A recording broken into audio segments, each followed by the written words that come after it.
हरे कृष्णा कृष्ण कृष्ण हरे हरे, हरे राम राम राम हरे हरे। हरे कृष्णा। तो शास्त्रों में बहुत ही विशेष एक वाक्य कहा गया है, अव्यर्थ कालत्वम। उसका मतलब होता है कि समय बर्बाद मत करो। अव्यर्थ कालत्वम, समय बर्बाद मत करो। तो किस प्रकार समय बर्बाद नहीं होगा वो समझना पड़ेगा हमें कि जीवन किस लिए मिला है। अगर जब तक हम जीवन का मूल्य नहीं समझते तब तक हमें ये वाक्य समझ में नहीं आएगा कि अव्यर्थ कालत्वम, क्योंकि लोग उसको अलग तरीके से लेते हैं। लोग इसको इस तरीके से लेते हैं कि जीवन मिला है तो व्यर्थ नहीं करना है, जितनी भी सुख सुविधा है वो हमें बसा लेनी है। अव्यर्थ कालत्व का मतलब कि जितनी हो सके उतनी डिग्री प्राप्त कर ले। अव्यर्थ का मतलब लोग इस प्रकार लेते हैं कि जीवन एक बार मिलता है, बार बार नहीं मिलता, इसलिए उसको जितना हो सके उतना उसको एंजॉय करो। अव्यर्थ कालत्व का मतलब ये भी लोग समझते हैं कि सिर्फ जीवन में आए हैं मनुष्य में, तो जितना हो सके पैसे कमाओ और पूरी दुनिया को घूम लो, पूरी दुनिया का चक्कर लगा लेते हैं हम। इसे कहते हैं लोग अव्यर्थ कालत्व। मगर नहीं, अव्यर्थ कालत्व का मतलब ये है कि भगवत गीता के अंदर भगवान श्री कृष्ण कहते हैं कि मनुष्यानाम सहस्त्रेषु, ये जीवन बार बार नहीं मिलता। किस लिए मनुष्य जन्म मिला है? भगवान श्री कृष्ण गीता में बताते हैं कि मनुष्य जन्म मिला है हमें भगवान को समझने के लिए, अपने आप को समझने के लिए, अपनी पहचान क्या है, भगवान कौन है, क्या संबंध है मेरा भगवान के साथ, और मृत्यु आने वाली है तो उससे पहले मैं क्या व्यवस्था करूं, अगला जीवन क्या आएगा। ये सभी प्रश्नों के उत्तर प्राप्त करने के लिए, समाधान करने के लिए हमें मनुष्य जन्म मिला है। इवन हमारे एक आचार्य कहते हैं कि मनुष्य जीवन अव्यर्थ कालत्वम, यानी समय की बर्बादी कब होता है?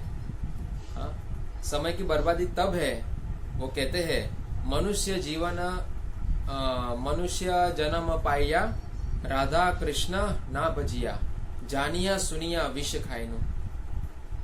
तो उन्होंने कहा है कि समय की बर्बादी कब होती है? जब हम भगवान राधा कृष्ण की सेवा नहीं करते हैं मनुष्य जीवन में, तो जानबूझकर हम समय की बर्बादी करते हैं। बल्कि हम लोग खुद समय की बर्बादी का मतलब ये है कि जानिया सुनिया विष खाइनु, यानी हम लोग विष खा रहे हैं, जहर, और हमारे जीवन में और कुछ नहीं है अगर हम राधा कृष्ण को नहीं समझते तो लोग इस प्रकार समय बर्बादी कर रहे हैं। आज हम देखते हैं अकारण सर लोग व्यर्थ का अपना श्रम कर रहे हैं इस भौतिक शरीर के पीछे, ये हार्ड मास का जो शरीर है उसके पीछे, उसको श्रृंगार करने के लिए, उसको सुख सुविधा देने के लिए। मगर इतना कुछ करने की आवश्यकता नहीं है, क्योंकि वो अव्यर्थ कालत्वम, क्योंकि हम जितना भी ये शरीर के पीछे मेहनत कर रहे हैं, शरीर हर एक सेकंड में खत्म हो रहा है। सोचिए, जितना हम इसको नई नई चीज देते हैं उतना ये शरीर पुराना हो रहा है, और जितना ये पुराना होगा उतनी समस्या आने वाली है। तो इसके पीछे मेहनत करके क्या फायदा? मेहनत हमें करनी चाहिए आत्मा के लिए, कि आत्मा इस भौतिक शरीर से, भौतिक संसार से मुक्त होकर भगवत धाम चले जाए। तो इसीलिए मनुष्य जन्म मिला है हमें भगवान को समझने के लिए। अगर भगवान को समझ जाएंगे तो समय का पूरा सदुपयोग हो रहा है, वरना हमारा समय बर्बाद हो रहा है। पढ़ना है तो गीता पढ़िए, भागवत पढ़िए। स्कॉलर बनना है तो हमें इसमें बनना चाहिए, शास्त्रों में। तो तब हमारा जीवन, हमारा समय सदुपयोग हो रहा है। आज हम देखते हैं कि लोग सुबह जल्दी उठते नहीं है, भगवान का नाम नहीं लेते हैं, भगवान की आरती नहीं करते हैं, मंदिर नहीं जाते हैं, हाँ, भगवान के बारे में पढ़ते नहीं है, गीता भागवत, ना भगवान के बारे में पढ़ेंगे, ना भगवान के बारे में सुनेंगे, ना भगवान के बारे में बोलेंगे। सोचिए, ना भगवान का भोग लगाया हुआ प्रसाद लोग लेते हैं। और इतना मूल्यवान जीवन है, अगर हम ये सब कुछ पालन करेंगे विधि विधान, तो हमारा समय सदुपयोग होगा, हमारा शरीर का सदुपयोग हो रहा है, हमारी बुद्धि का सदुपयोग हो रहा है, हमारी वाणी का सदुपयोग हो रहा है, हमारे कानों का सदुपयोग हो रहा है, हमारी आंखों का सदुपयोग हो रहा है। आज हम ये सब कुछ नहीं कर रहे हैं और हम ये फिल्म स्टार के घर के बाहर चक्कर लगाते हैं। हाँ, हम एक फिल्म स्टार, एक तुच्छ व्यक्ति को, हाँ, जिसके हृदय के अंदर दुनिया भर का ईर्ष्या है, हाँ, भगवान के प्रति ईर्ष्या है, ऐसे लोगों को देखने के लिए हम उनके घरों के बाहर चक्कर लगाते हैं। 3-3, 4-4 घंटा हम खड़े रहते हैं उसको देखने के लिए कि वो आएगा थोड़ी देर और फिर ऐसे हाथ दिखाएगा और ऐसा करेगा और चला जाएगा। सोचिए, आपकी पर्सनल लाइफ में उसका क्या योगदान है? कुछ नहीं। भगवान श्री कृष्ण कहते हैं मेरे में मन लगाओ। तो देखिए, मन आज सबका परेशान है। अगर मन भगवान में लगेगा तो भगवान वो दे सकते हैं जो कोई नहीं दे सकता, वो है संतुष्टि, शांति, आनंद। और उस भगवान के पास हम जाने के लिए तैयार नहीं है। उस भगवान के मंदिर में 2 घंटा हम बिताने में तैयार नहीं है। हाँ? और हम ऐसे ही जो व्यभिचारी लोग हैं, जो लोग भगवान से ईर्ष्या करते हैं, हाँ, समाज के लिए वो लोग कुछ नहीं करते, सिर्फ मनोरंजन करते हैं और उसके पीछे भी उनका उद्देश्य क्या होता है? पैसे कमाना। तो देख सकते हैं हम वहां पर अव्यर्थ कालत्वम, अपना समय बर्बाद कर रहे हैं। वहां पर उनको देखने के लिए, उनके सामने फोटो खिंचवाने के लिए हम वहां पर समय बर्बाद कर रहे हैं।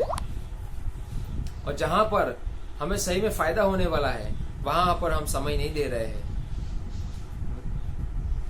वहां पर हम अगर फिल्म स्टारों के वहां चक्कर लगाएंगे, उनके पास फोटो खिंचवाते हैं, सेल्फी वगैरह उनको हम कुछ गिफ्ट देते हैं, क्या फायदा है वहां पर?